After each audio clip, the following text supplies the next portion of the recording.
And I'm at the One stage second, let me just now where I want to say, Maybe you just need an interlude. Great. well, the other book was fun. All right. Oh, yeah. Oh, we'd really love to have you to show up and share your feelings. Share your mixed feelings. Thank Okay, you. sir? Half of them in the lobby right there. Jean's right there. Come 3 people in here. We need to people to move it on in here. Now we're making progress. It all works. It's that Dick Scott is talking. He's part of the problem here. We give Dick a hard time all the time. He's a great volunteer for us. He's so funny. They videotape all the programs here. Well, we'll get started. I excuse me. Want to thank everyone for coming out tonight. Really appreciate it. It's February. It's cold, and we are starting something new. So we really like the energy going behind this. It's the first time we're really doing something for Black History Month and recognizing the contribution of African Americans to Lucans and then minorities as well. But we're definitely trying to do something on an annual basis that will, continue to celebrate Black History Month. And this is a great first effort, great turnout. And I'm really interested to hear tonight's speaker. We've worked with Frances on a number of different issues, and Seems like we see each other on various committees all the time. Yeah, some committees, to get some work done. So we're very happy to have you here to do some of the work that we all love to do, is the research and the stories behind the iron and steel, and getting into the people, and to hear what you've come up with in the research that you've done, and to hear your methodology and some of the things that you found. So really, without further ado, tonight I just want to thank Frances Delmar for coming out tonight to talk to us about African Americans in iron and steel. Thank you. Thank you. Thanks for inviting me. When you're a manager, you end up doing a lot of research and a lot of management, and you don't actually get to talk to people as much anymore. So this is fun for me.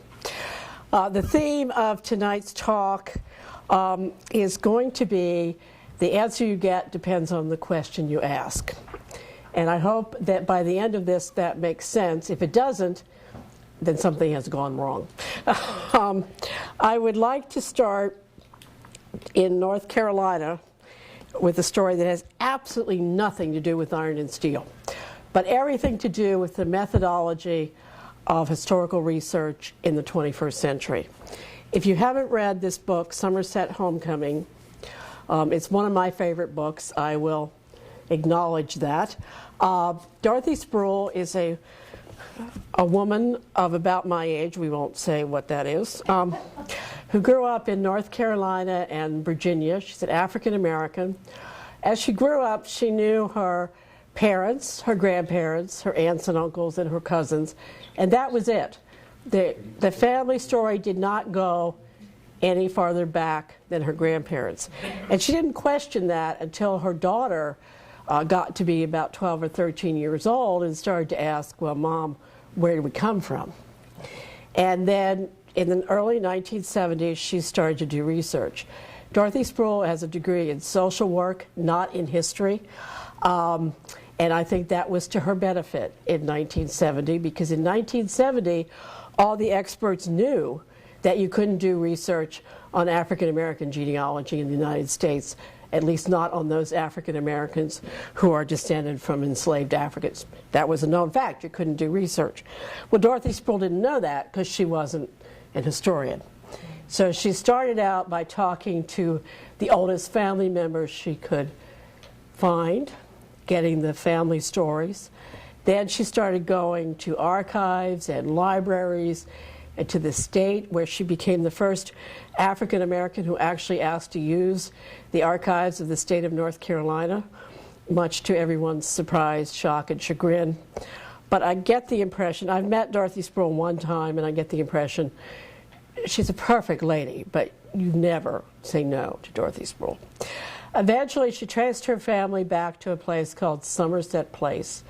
At one time, the largest plantation in North Carolina, a plantation that didn't grow cotton, that grew rice and corn.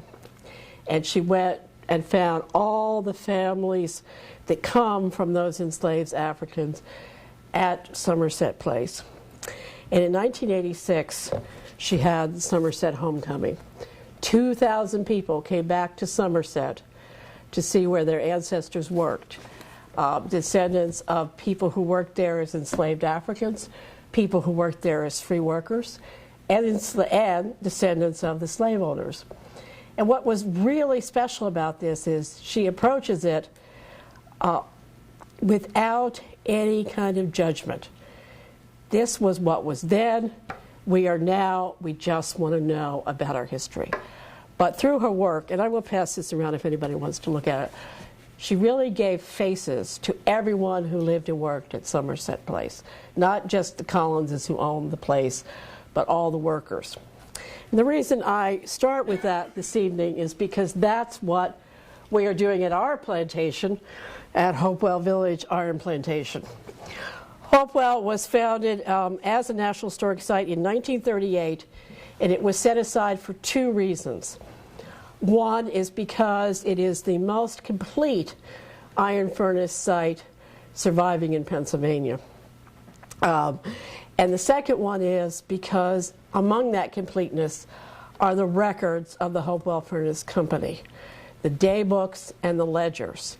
We have the transactions that happened at Hopewell over almost 100 years. That's a very rare thing for a place like Hopewell. The establishment of Hopewell as a National Historic Site was interesting also because it's one of the first sites that is not associated with one great event or with, no offense to the gentleman in the office in the place, but one dead white man. There are no famous people coming out of Hopewell. As I tell people, I came to Hopewell from Independence, where several rather well-known names took part in events. But Hopewell is the story of all the rest of us. Yeah, I hope I'm not insulting anybody. I don't see any ex-presidents here, but if there are any, excuse me.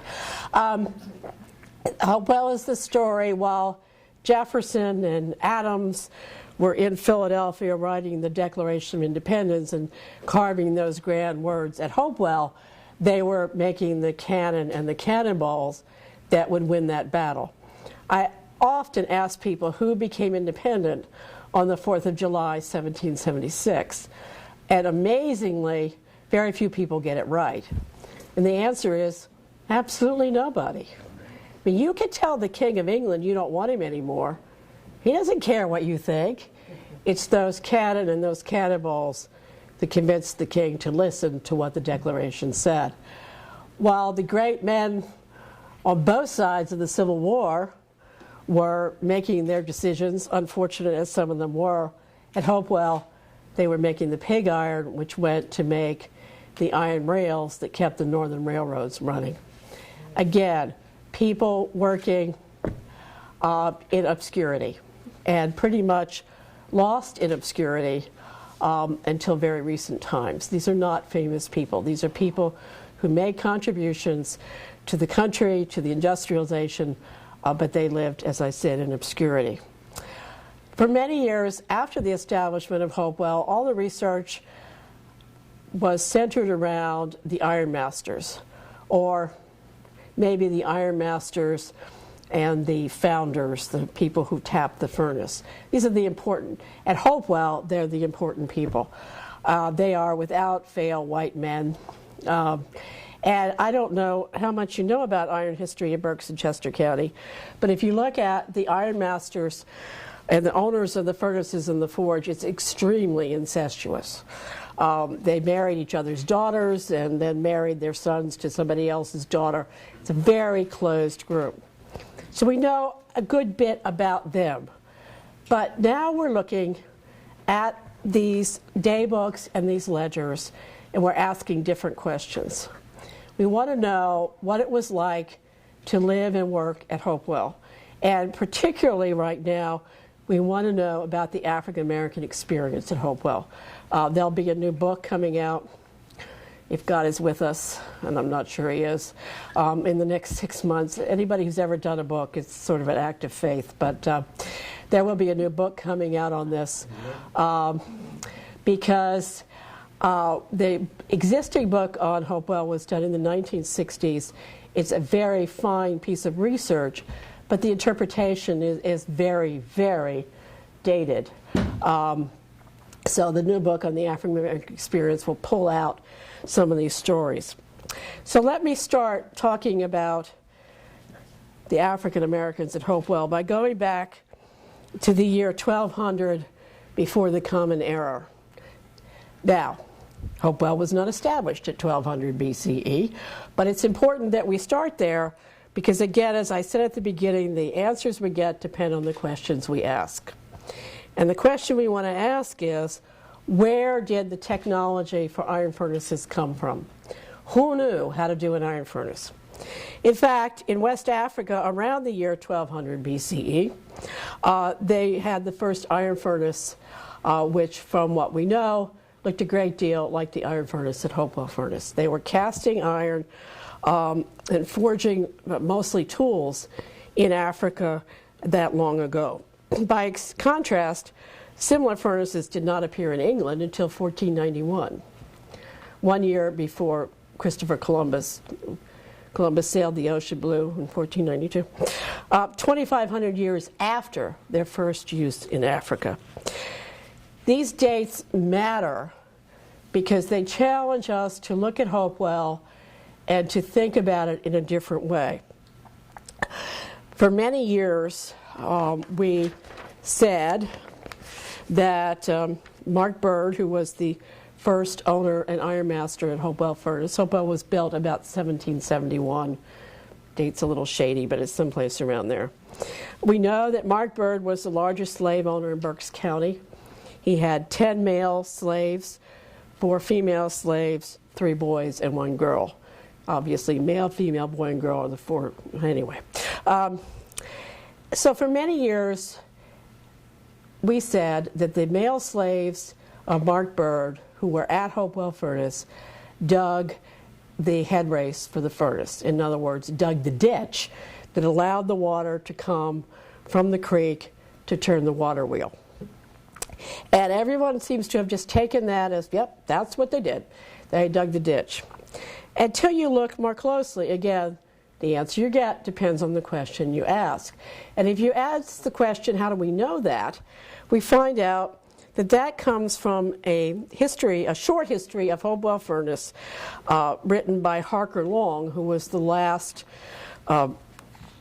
employee of the Furnace Company.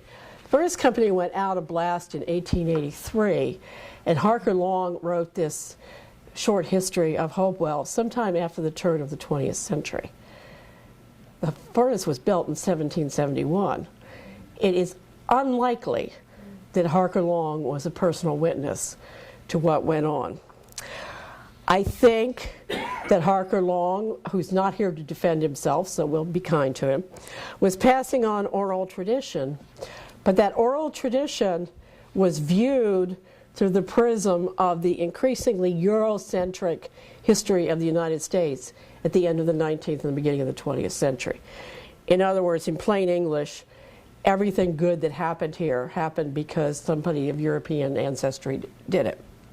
Couldn't have been the Chinese building the railroad. It had to be, Most of Mark Bird's slaves are lost to us in history unless someone goes home and looks in their attic and finds the letters that we're missing, which I doubt.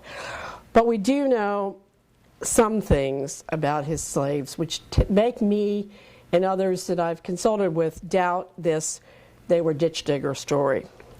One of Mark Bird's slaves was very fond of running away. Cuff Dix ran away several times, and of course, in the best tradition of 18th century gentlemen, Mark Bird advertised for his return. He said that in the advertisement, he said that Dix was a skilled hammerman. And so that's one thing that's important. He advertises for this man as being a skilled worker. The second thing is his name, Cuff.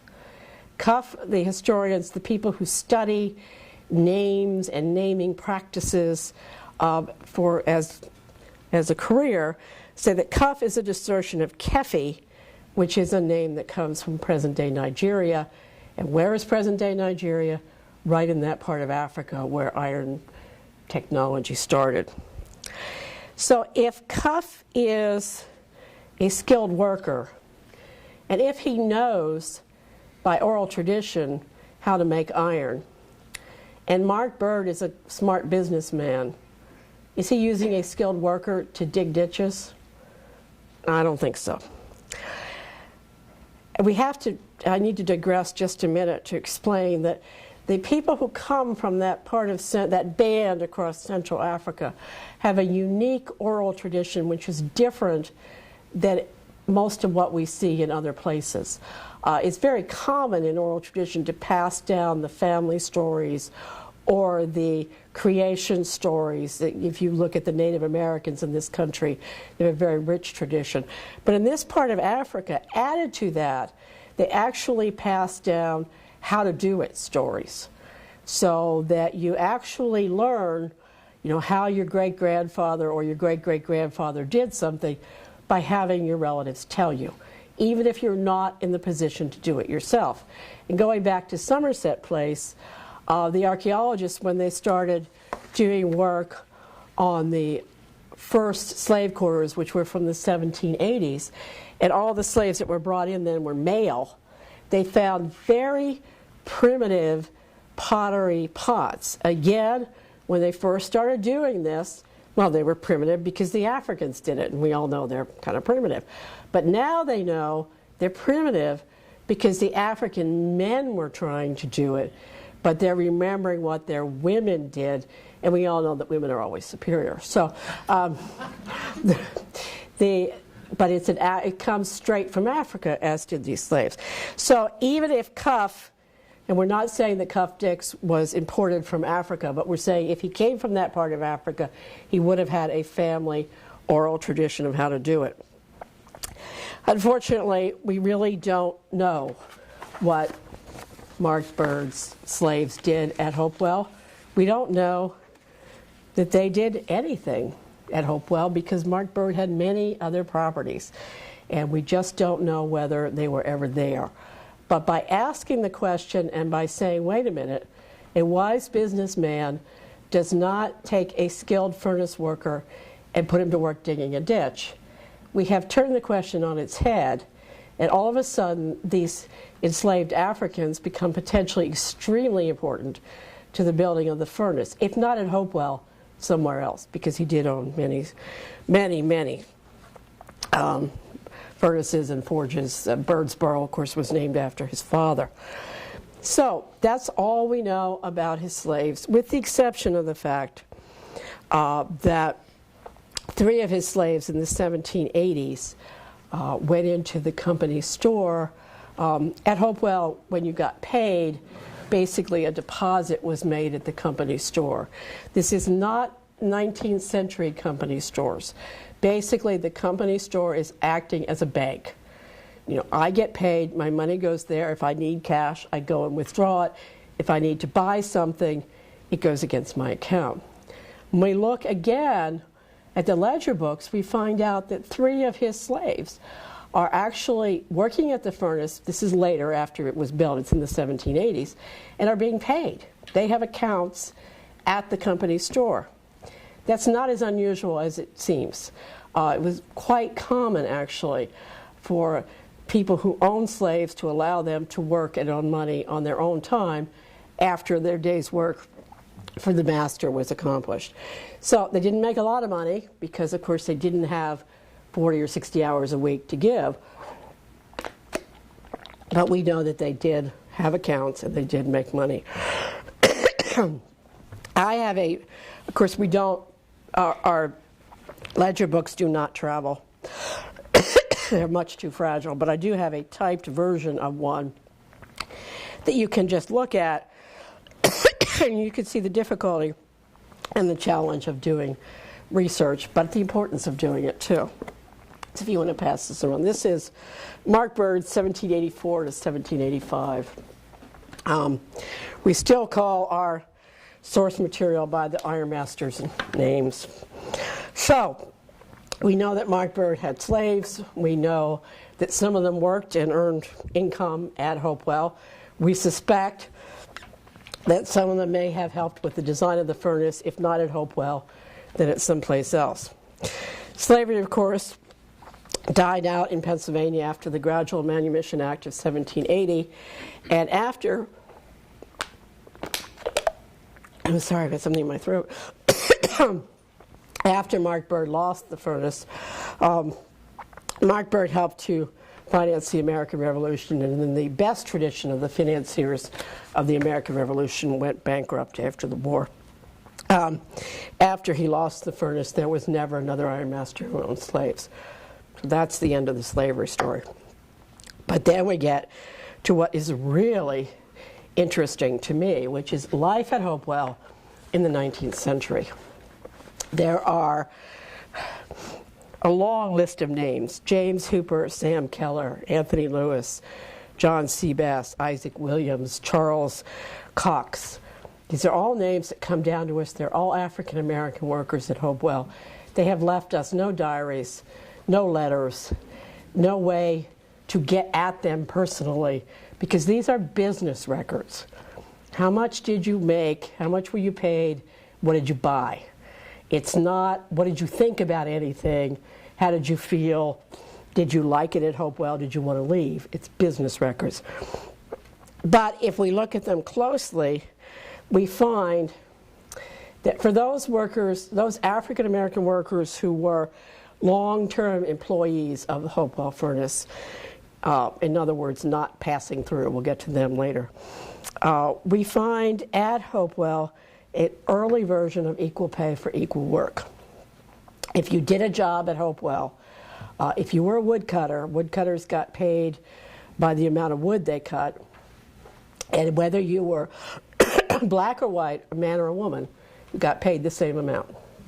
If you worked as a gutterman, as a molder, as a filler, you got paid the same amount for the same work. And that's rather startling to people who do 19th century African American history in Pennsylvania. In fact, it is so startling that the book that I'm telling you about has been delayed for over a year because people in the National Park Service did not believe what we were telling them. This is a different story than what's going on in Philadelphia. But this is a rural iron furnace.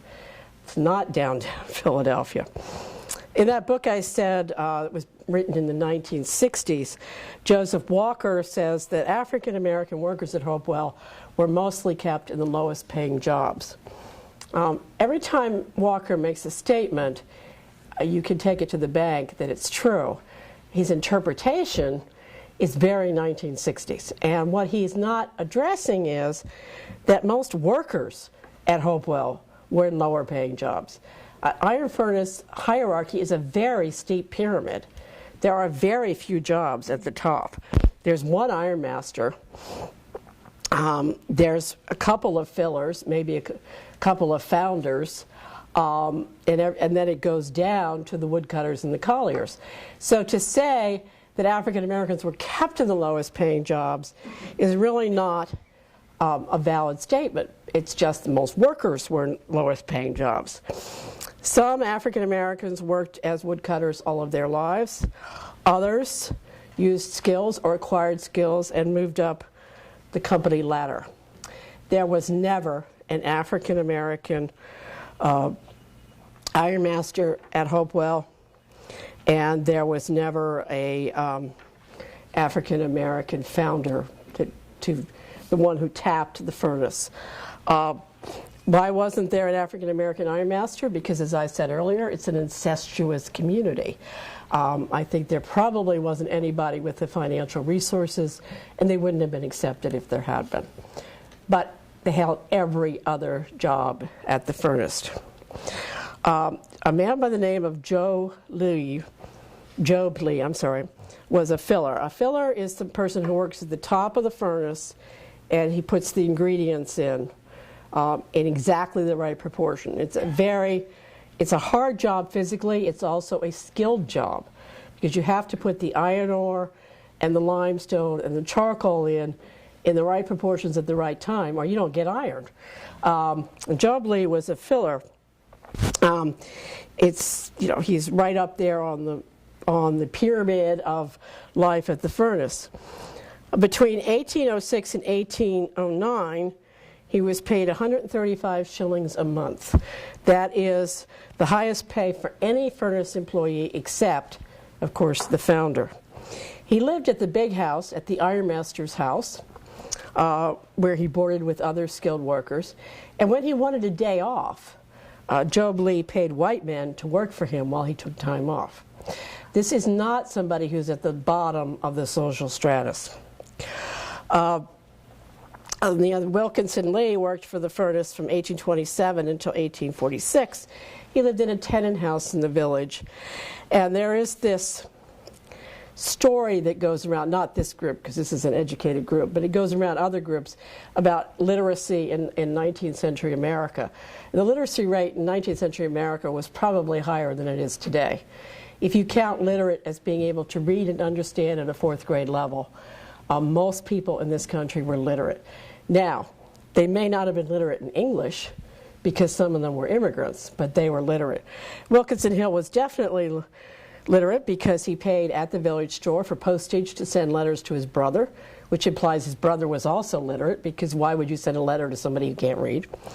And he made sure that his children attended the village school. Then we get, to the sort of social side of things. These are men who earn a good living at Hopewell.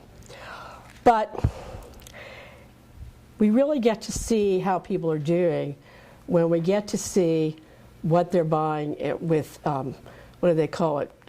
Expendable income. That's not right. But, thank you, disposable income. Peter Major, who's an African American worker at Hopewell, went into the store and ordered a silver brooch. Now, if the store didn't have what you wanted, you could go in and you say, I need a watch or a silver brooch or whatever. And the next time somebody went to Reading or Philadelphia, they would get it for you. Sort of like mail order, but not quite, like ordering on the internet. Peter Major went in to order a silver brooch for his lady love. Peter Major was in love. If you are at the bottom end of the social strata and barely making it, you don't order a silver brooch for your lady love or anybody else. On the other hand, another African American went into the store and paid cash. Didn't take it out of his account, paid cash for a large 10-plate stove. Has anybody redone a kitchen lately? God forbid, I wouldn't do it. We almost got divorced. But whatever the current top-of-the-line range is today, back in the day it used to be a Gen Air. A 10-plate stove is a Gen Air stove of the 19th century. So this gentleman, again, is not a marginal employee. Most people who came to Hopewell, including most African Americans, probably came with few furnace working skills. But as in any other situation, those with ambition learned skills and moved up and went from being woodcutters to becoming guttermen, to becoming molders, to becoming fillers, and moved up the line. So what is life work like at Hopewell in the 19th century? We are currently making a new orientation film for Hopewell Furnace, which we desperately need. And I was... That's enough out of you, Dick. Just because we have an automated slideshow from 1976 doesn't mean anything. And I was talking to the company who's making it, and they said, should we come out and film in the snow? If you haven't been to Hopewell Furnace, it is gorgeous in the snow. It truly is. It looks like a Christmas card. And I wrote him back and said, no, I don't think so, because it wouldn't have looked that way. You've got farm animals turning up the snow in the pasture into mud. You've got horses hauling supplies in and product out. You've got, if the furnace is in blast, you've got the ash. It looks beautiful today. That's not how it would have looked. I say that because as I talk about this, I don't want anyone to think that Hopewell was some sort of Shangri-La and we all want to go back and live there. It wasn't. It was dirty. Your good housewife at Hopewell took the curtains down off her windows when the furnace went in blast because there was no way not to. OSHA had not been invented yet, and so you had teenage boys standing one on either side of the water wheel in weather like this, knocking the ice off of it. Now, I have two sons who are at least chronologically grown up now, and I wouldn't have let them anywhere near that water wheel. But anyway, but that said, there's a startling lack of segregation, not only in work, but in life at Hopewell. As I mentioned, Wilkinson Lee lived for years in a tenant house in the village. Job Lee lived in the big house. When we examine the housing patterns at Hopewell, we find that housing is allocated on need and availability. There is no discrimination by race or national origin. Some of these houses are duplexes, so you might very well find African workers in one half of it and white workers or European workers in the other half. Hopewell also had a school established by the ironmasters for their children, but any child from the village could go to the school. Until 1836, it was a subscription school, and after that became a public school. And we think it was probably the first integrated public school in Pennsylvania. Integrated in that Africans and whites could go there, and boys and girls could go there, which is even more unusual in the 19th century. So housing and schooling are done with equality. We also know that there was a gentleman, and he was a woodcutter, again, at the bottom of the social strata, who lived in the village, got sick in the 1840s. The ironmaster called the local physician in, paid him $9.24 to treat this man, which is the same amount he paid the doctor to treat his daughter. So the doctor maybe shouldn't have been paid because he wasn't successful and the man died. And then the ironmaster paid for this gentleman's funeral. So we have a company that is looking at its workers as workers and not making distinctions. Now, I am not saying that the ironmasters at Hopewell were forward-looking, 21st century, everybody's equal types of guys. What I'm saying is that they were businessmen who wanted workers and had to treat them well. Remember, as I was telling Carolyn, I drove down 82. I went 345 to 82 to get down here. I'm a city girl, good grief. And think about what it was like in the 19th century. It's pretty rural. So these are the policies of the ironmasters. But what do the people think? Remember, we have laws in this country about discrimination and equal employment, and yet does anyone here believe it doesn't exist? If so, I want to talk to you afterwards.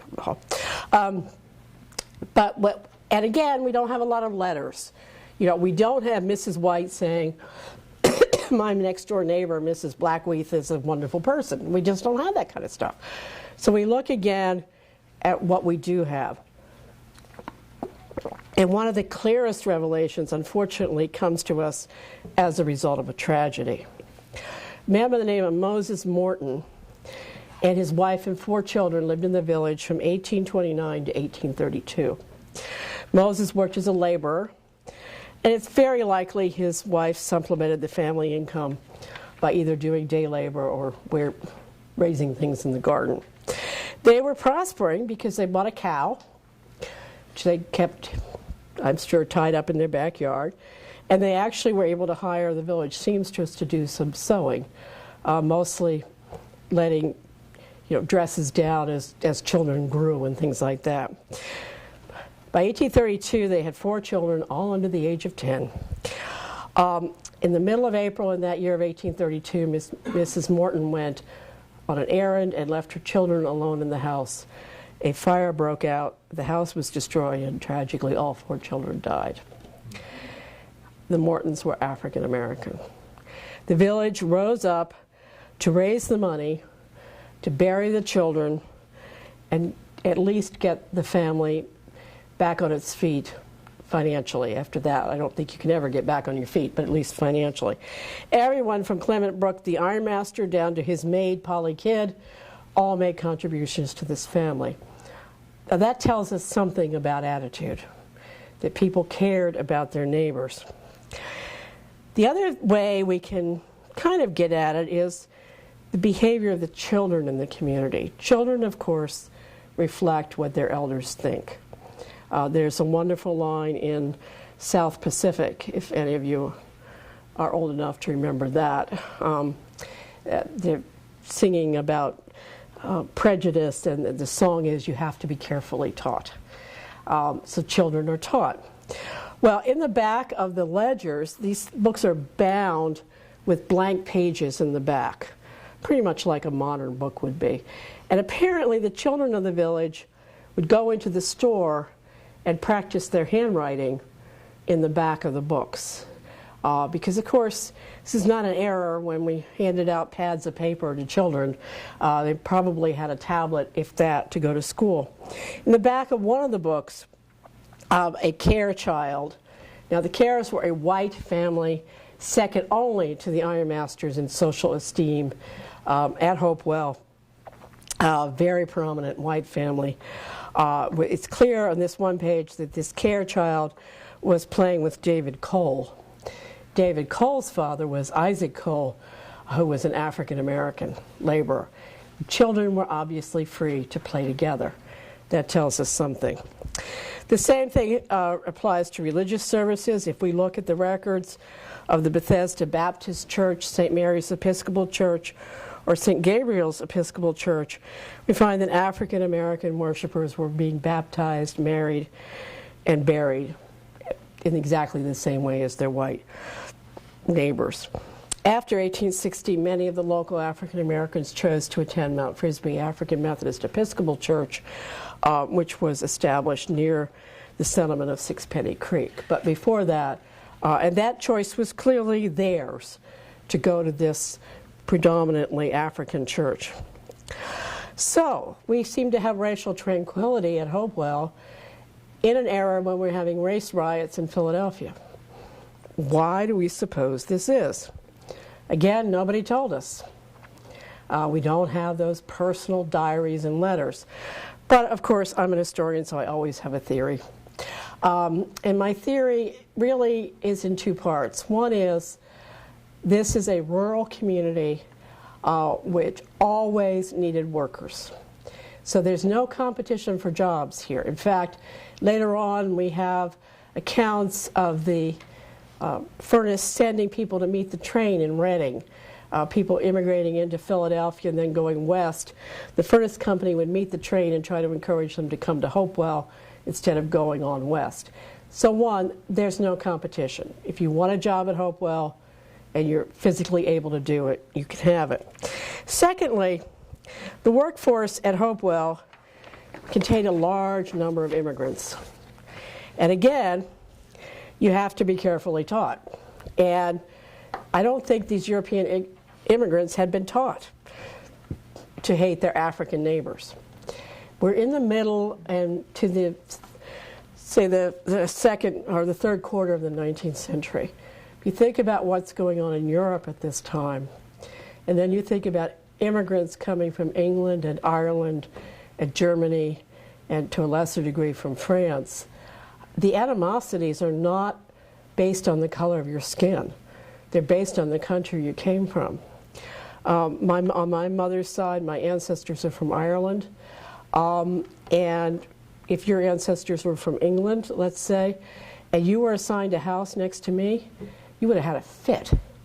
I have to live next to those dirty Irish pigs, and on top of that, there's a good chance they might be Catholic. Gad, what next? On the other hand, I have to live next to him. He's the oppressor who drove my ancestors, or myself, remember the potato famine is right in here, out of Ireland. We hate each other. And the only complaint on record about housing is an English family and an Irish family didn't want to live next to each other. And the ironmaster said, too bad, that's your housing. Now, these African workers may have looked a little different, but they didn't drive me out of my home. They're not dirty Irish pigs, so okay. So I think its ancestral hatred was just not there. It's also a place where everybody worked very hard, and there wasn't a whole lot of time to get in too much trouble, which doesn't eliminate the fact that some workers showed up for work on Sunday morning a little under the weather. But that's another story. We can't talk about the African American experience at Hopewell without talking about abolition, the Fugitive Slave Act, and all of that. Slavery, as I said, died out and was abolished beginning in 1780 in Pennsylvania.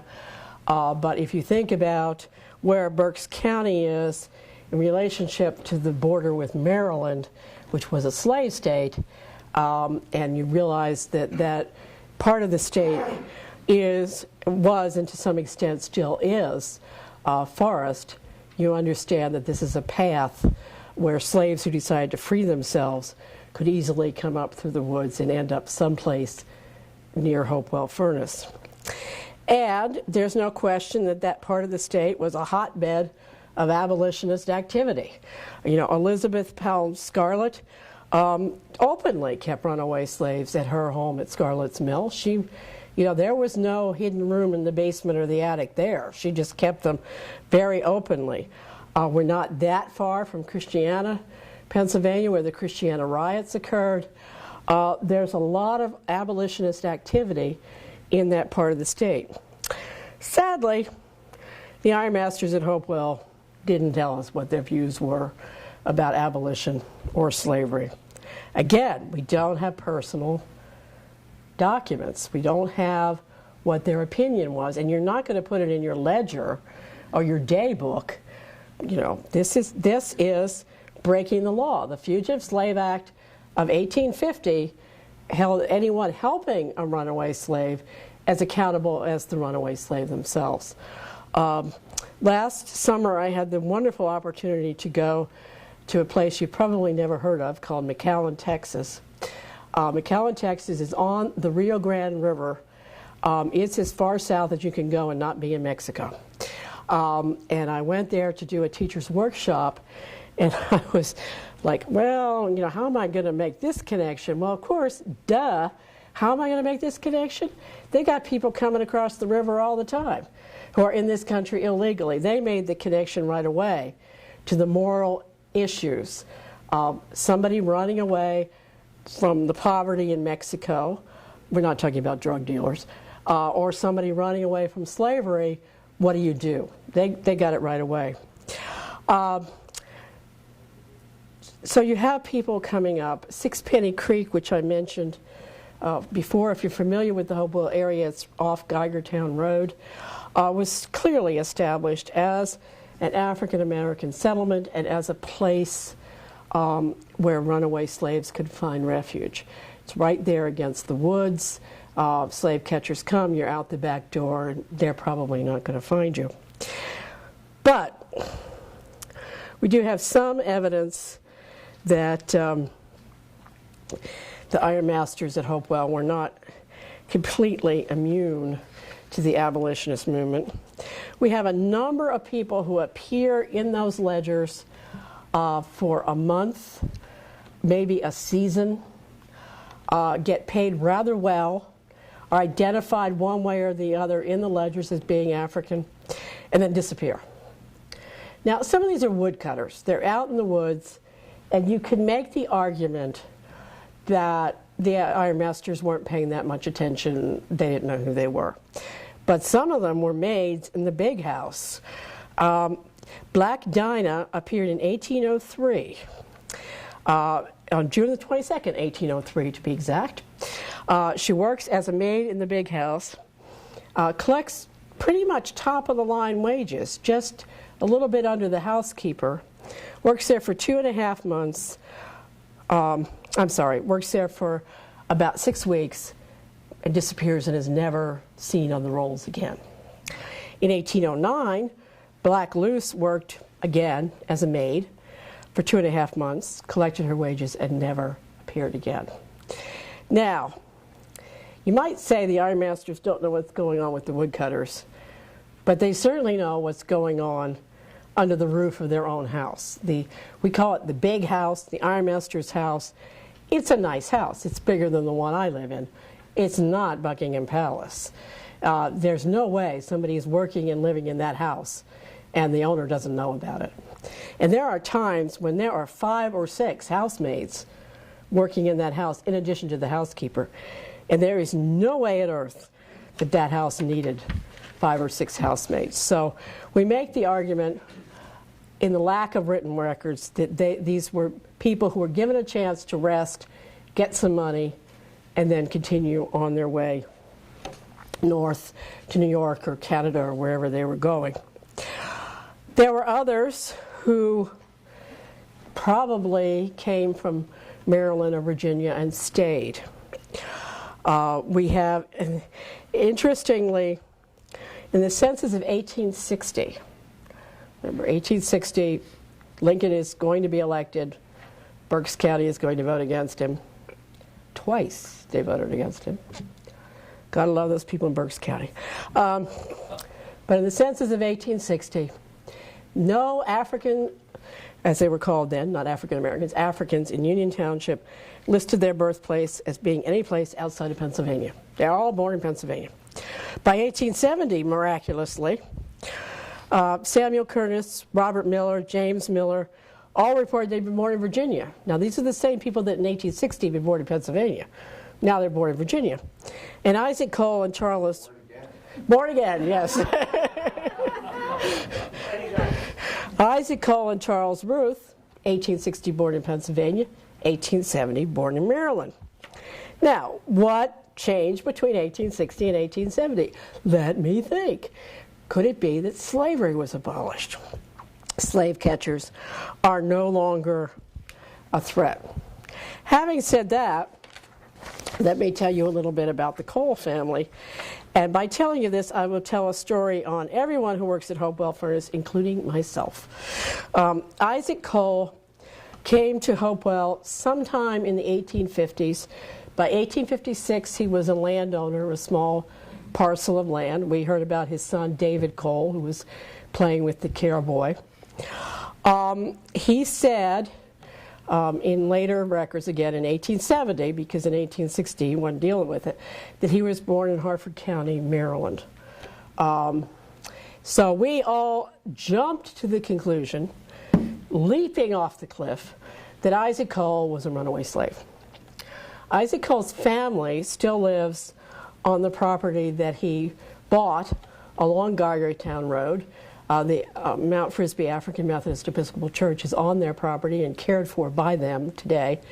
And we have great respect for the Cole family for what they have done in preserving their family's heritage, and also for the fact that they're really nice people. The Cole family says that Isaac Cole was not a runaway slave. We're not going to argue with these people. He's their ancestor, but it seemed to us that a guy who said he was born in Pennsylvania in 1860 and suddenly was born in Maryland in 1870 was a runaway slave. Wrong.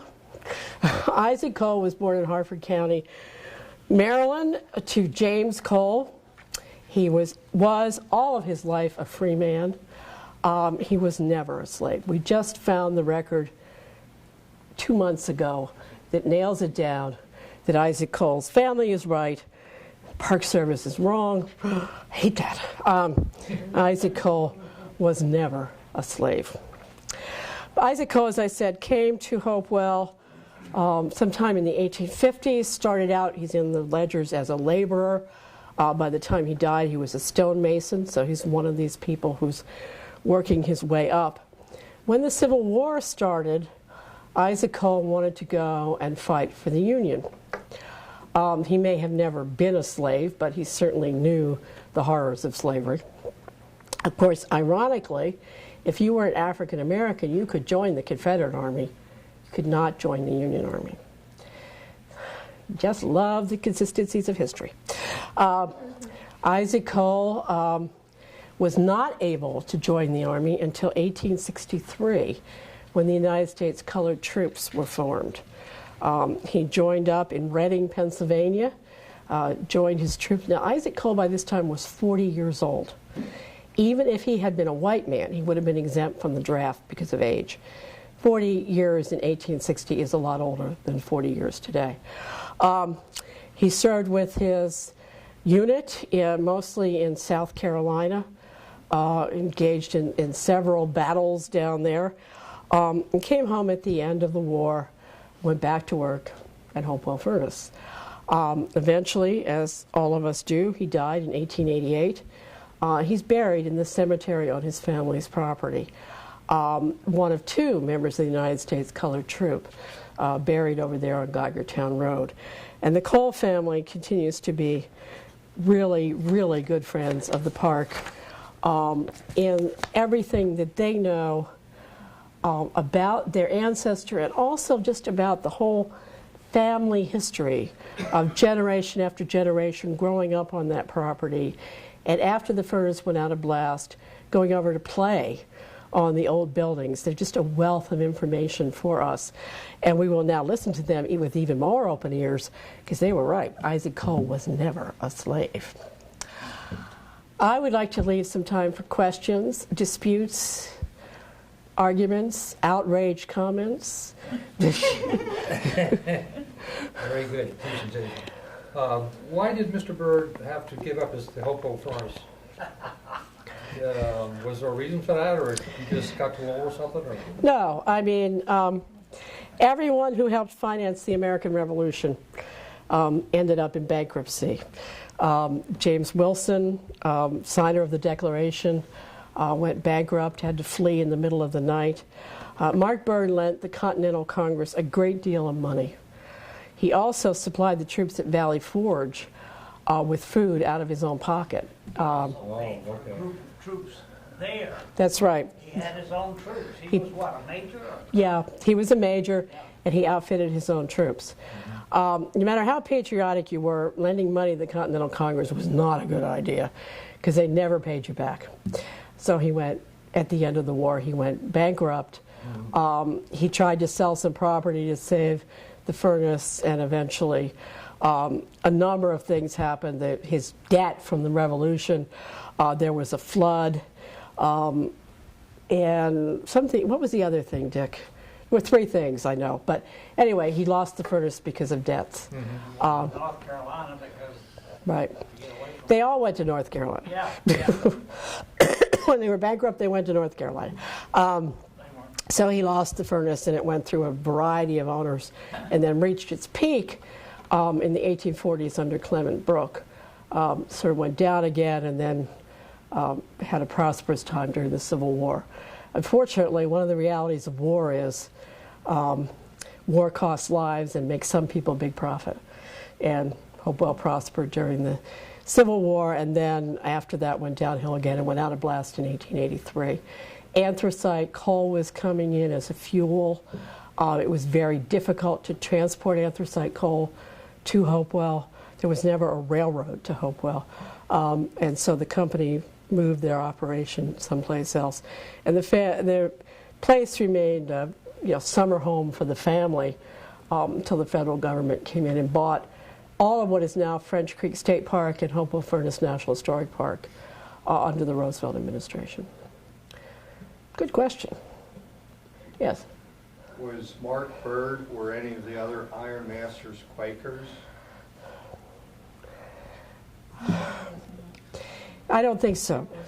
No, I know Brooke was not, and I don't think Mark Byrd couldn't have been. He was married and buried at St. Gabriel's Episcopal Church. So it's a very heavily Quaker area, but I don't think any of the, no, good question, though.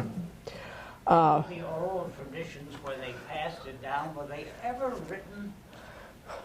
Well, now they're being written, but Are they? yeah. In fact, I should tell you that under the auspices of the United Nations, there is an iron trail for tourism being established in Africa, where you can go and take tours and see these early iron plantations in Africa. And Were they coal blast furnaces?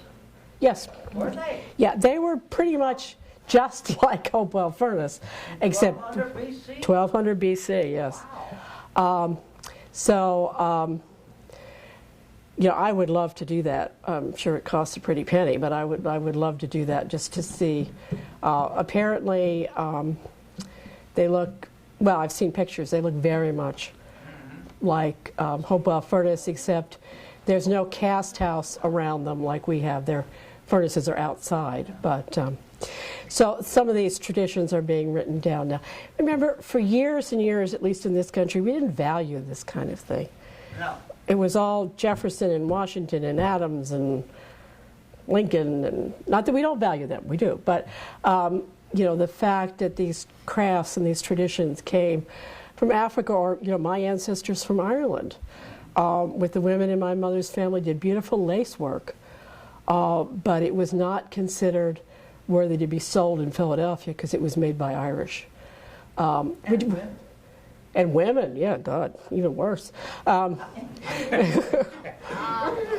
So we're only just beginning to understand what we're looking at and what it means. So did the answer you get depends on the question you ask make any sense now? Yeah. That's good. Otherwise we have to start all over. Was the school part of the Sunday school movement, or was it a full-time school? It was a full-time school. Oh, that's unusual. Yeah, the Sunday school movement, which started in this country, was an urban movement, and it had nothing to do with Sunday school as we think about it. It didn't have to do with going to church on Sunday morning before the service and learning the Bible. It had to do with the children of the working poor who themselves had to work all week. Right. That was the only time they had to learn to read and write. So Sunday school, when it began, was literacy school. And of course now it's something completely different. But 1770 in England and 1780 in Philadelphia, 1824 the Sunday school movement was in Philadelphia. right. Yeah.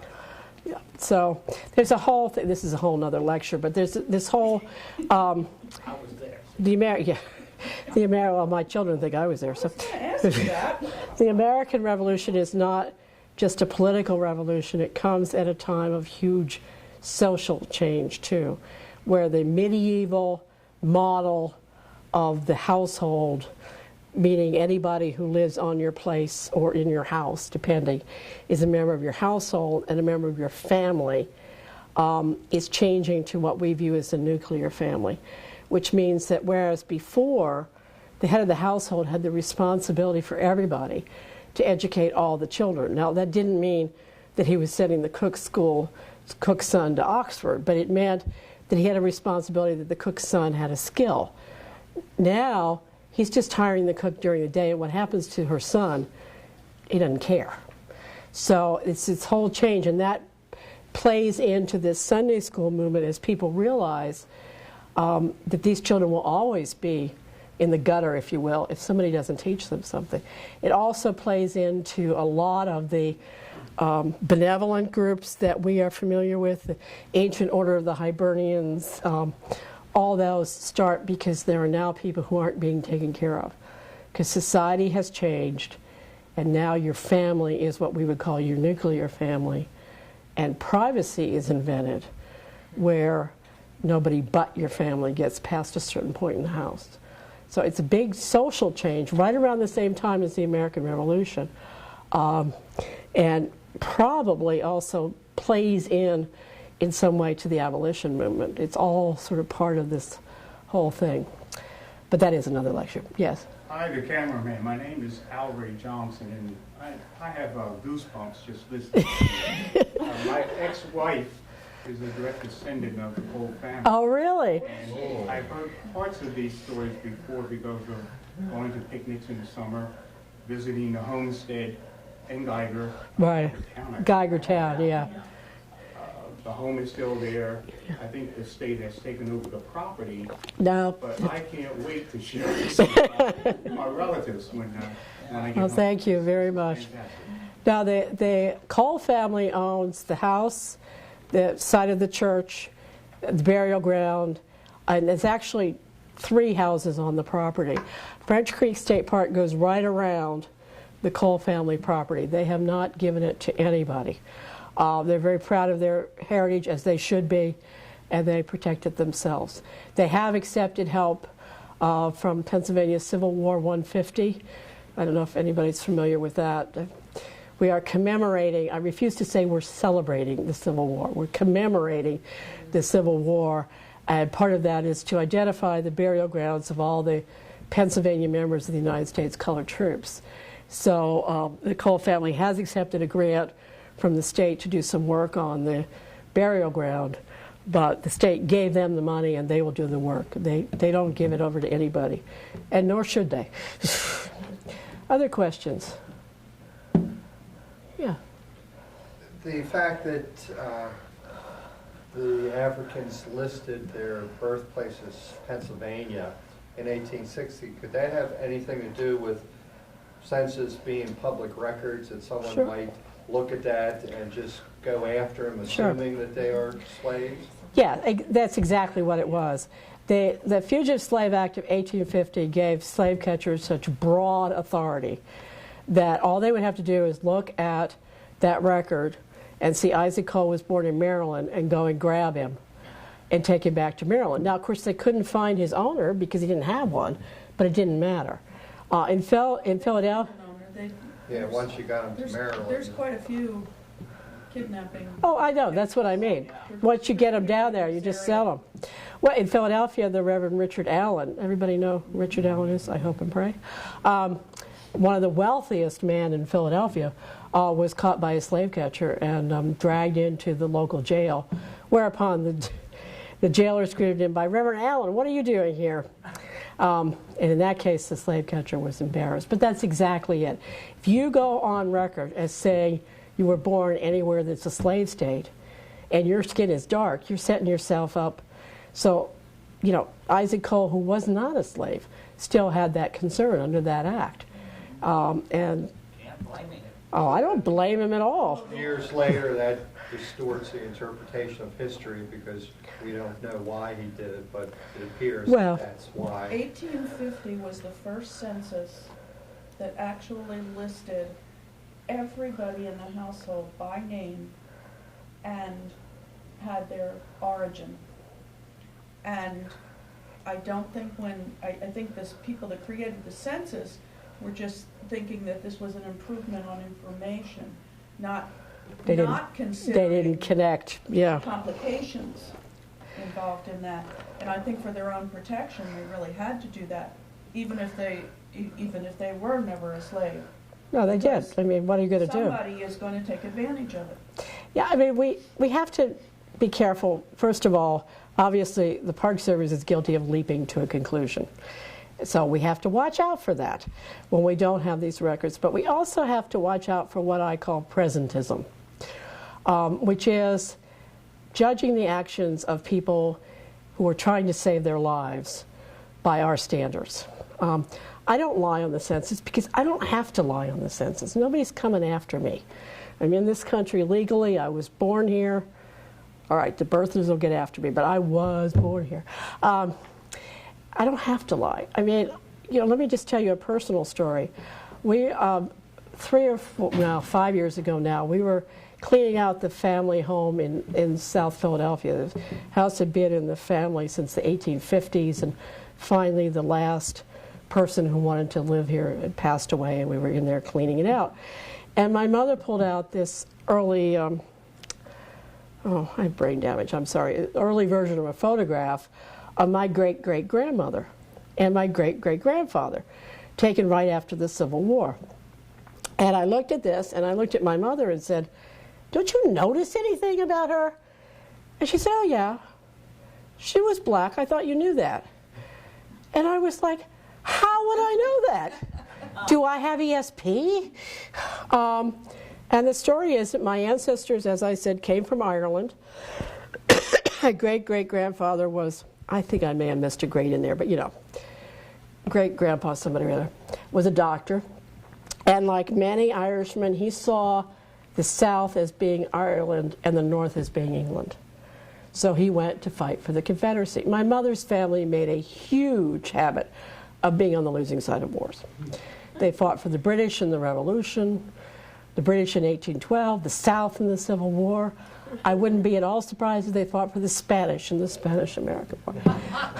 World War I, they finally got on the winning side. It was an accident, I'm sure. Anyway, he fought. He was a doctor for the Confederacy. He ended up in Richmond at the end of the Civil War, totally appalled at what he had seen and realizing the South was not Ireland and the North was not England. Met this woman, Rose, down there. They got married. I've seen their marriage records. Brought her back to South Philadelphia, and apparently everybody just ignored the fact that this woman was no Irishman. Now, I've told this story and people have said, well, she shouldn't have passed. Well, you walk in her footsteps in 1862 South Philadelphia. Well, how did you know she was black? Well, she's obviously black when you look at her picture. I mean, she wasn't passing. No, she just wasn't, you know. And then my mother says, I thought you knew. What? She's not terribly dark-skinned, but it's very clear that she has African ancestry, and I'm sure there was a white slave owner in there someplace.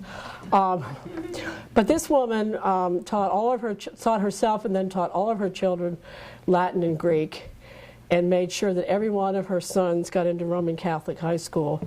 And this is back when it was a prep school, not an archdiocesan school, and educated her daughters. I mean, this was a woman who was no fool.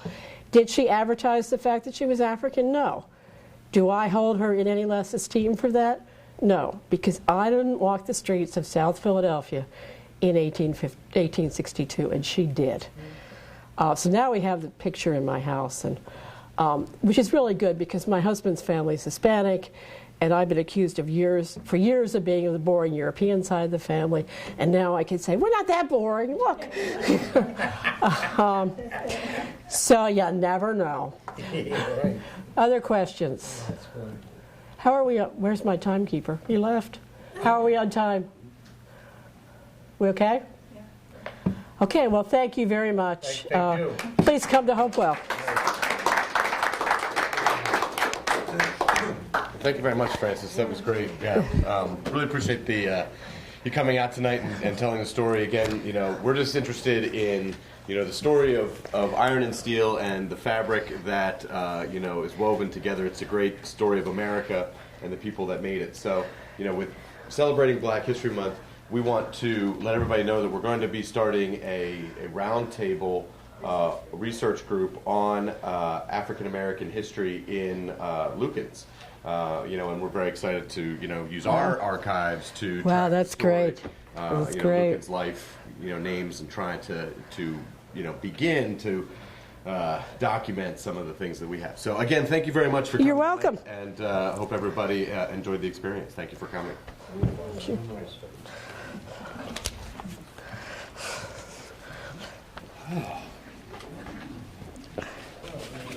My name is Alan Lukens. Oh, Lukens. That's it. Are you the family? Yeah, I'm related to Jan Lukens. Oh, okay. All right. Yeah. Nobody leaves till I get my books back. Thank you very much. I want to know who transcribed that. Oh, some. That's phenomenal. That's quite. When you said you had a copy, I figured you were copying the pages of the ledger, but somebody has transcribed it. It was an intern who did that. It's really something. Really remarkable.